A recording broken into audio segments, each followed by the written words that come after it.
তোমরা যারা 2025 সালের এইচএসসি পরীক্ষার ফলাফলে বৃত্তি পেয়েছ, আজকের এই ভিডিওটিতে আমরা দেখব বৃত্তিপ্রাপ্ত শিক্ষার্থীরা কি কি সুবিধা পাবে, অর্থাৎ বৃত্তিপ্রাপ্ত শিক্ষার্থীরা মাসিক কত টাকা পাবে, বাৎসরিক কত টাকা পাবে, এবং সেই সাথে আমরা এটিও দেখব বৃত্তির এই টাকাগুলো পেতে হলে শিক্ষার্থীদেরকে পরবর্তীতে কি করতে হবে। তাই অবশ্যই ভিডিওটি না টেনে সম্পূর্ণ দেখতে থাকো এবং আমাদের নাইম স্টাডি ওয়ার্ল্ড চ্যানেলে নতুন হয়ে থাকলে অবশ্যই চ্যানেলটিকে সাবস্ক্রাইব করে নিবে। আর যদি ইতিমধ্যেই সাবস্ক্রাইব করে থাকো তাহলে থ্যাংক ইউ সো মাচ। তো চলো এখন কথা না বাড়িয়ে মূল ভিডিওটি শুরু করা যায়। প্রথমে আমরা দেখব বৃত্তিপ্রাপ্ত শিক্ষার্থীরা কত টাকা করে পাবে। শিক্ষা বোর্ড থেকে সাধারণত দুই ধরনের বৃত্তি প্রদান করা হয়েছে, একটি হচ্ছে মেধাবৃত্তি এবং অপরটি হচ্ছে সাধারণ বৃত্তি। যে সকল শিক্ষার্থীরা 2025 সালের এইচএসসি পরীক্ষাতে মেধাবৃত্তি পেয়েছে তারা শিক্ষা বোর্ড থেকে প্রত্যেক মাসে পাবে 825 টাকা করে এবং বাৎসরিক এককালীন অনুদান পাবে 1800 টাকা করে।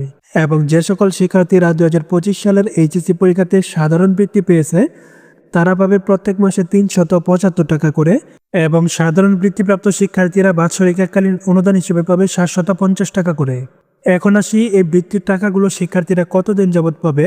তোমরা এইচএসসির পর যে কোর্স বা শ্রেণীতে ভর্তি হবে ওই কোর্সটির মেয়াদ যতদিন থাকবে ততদিন পর্যন্ত কিন্তু তোমরা টাকাগুলো পাবে।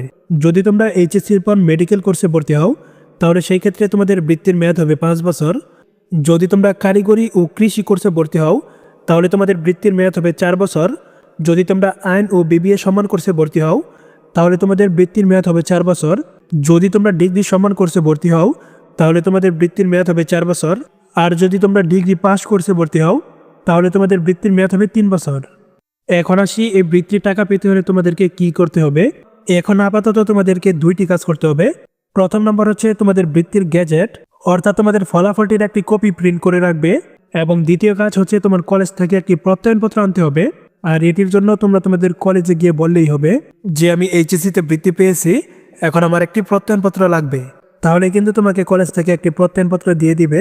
আপাতত তোমাদেরকে এই দুটি কাজই করতে হবে এবং বাকি যা কাজ আছে অর্থাৎ তোমাদের যাবতীয় তথ্য, ব্যাংক অ্যাকাউন্ট নম্বর, কোন ব্যাংকে অ্যাকাউন্ট করতে হবে, ওই সমস্ত বিষয় কিন্তু তুমি যে প্রতিষ্ঠানে ভর্তি হবে ওই প্রতিষ্ঠান থেকে তোমাকে যখন নোটিশ দিবে তখন তোমরা ওগুলো জমা দিবে। নোটিশে যদিও ভর্তিকৃত প্রতিষ্ঠানের 7 দিনের মধ্যে তথ্যগুলো জমা দেওয়ার কথা বলা হয়েছে, তবে সাধারণত প্রতিষ্ঠানগুলো আরও পরে তথ্যগুলো নিয়ে থাকে। যখন তোমাদের বৃত্তি তথ্যগুলো জমা দিতে হবে তখন কিন্তু তুমি যে প্রতিষ্ঠানে ভর্তি হবে ওই প্রতিষ্ঠান থেকে তোমাদেরকে একটি নোটিশের মাধ্যমে জানিয়ে দিবে এবং কোন ব্যাংকে অ্যাকাউন্ট করতে হবে সেটিও কিন্তু তোমার ভর্তিকৃত প্রতিষ্ঠান থেকেই জানিয়ে দিবে। আর কাগজপত্র তেমন কিছু লাগে না, বৃত্তির গ্যাজেট, প্রত্যয়নপত্র, ব্যাংকের অ্যাকাউন্ট এবং তোমার আইডি কার্ডের তথ্য এবং তোমার বাবা মায়ের আইডি কার্ডের তথ্যগুলো দিতে হবে। এছাড়া কিন্তু আর অন্য কোনো কাগজ বা তথ্যের প্রয়োজন হয় না। যদি এর বাইরে অতিরিক্ত কোনো কিছু জমা দিতে হয় তাহলে সেটি অবশ্যই তোমার ভর্তিকৃত কলেজ নোটিশের মাধ্যমে জানিয়ে দিবে। আশা করি তোমরা যারা 2025 সালের এইচএসসি পরীক্ষাতে বৃত্তি পেয়েছ তোমরা বৃত্তিপ্রাপ্ত শিক্ষার্থীরা শিক্ষা বোর্ড থেকে কত টাকা করে পাবে এবং এই টাকাগুলো পেতে হলে তোমাদেরকে কি করতে হবে সেটি তোমরা বুঝতে পারছো। আজকের মতো এখানেই বিদায় নিচ্ছি, আবার দেখা হবে পরবর্তী ভিডিওতে। ততক্ষণ পর্যন্ত সকলেই ভালো থাকবে এবং সুস্থ থাকবে। আল্লাহ হাফেজ।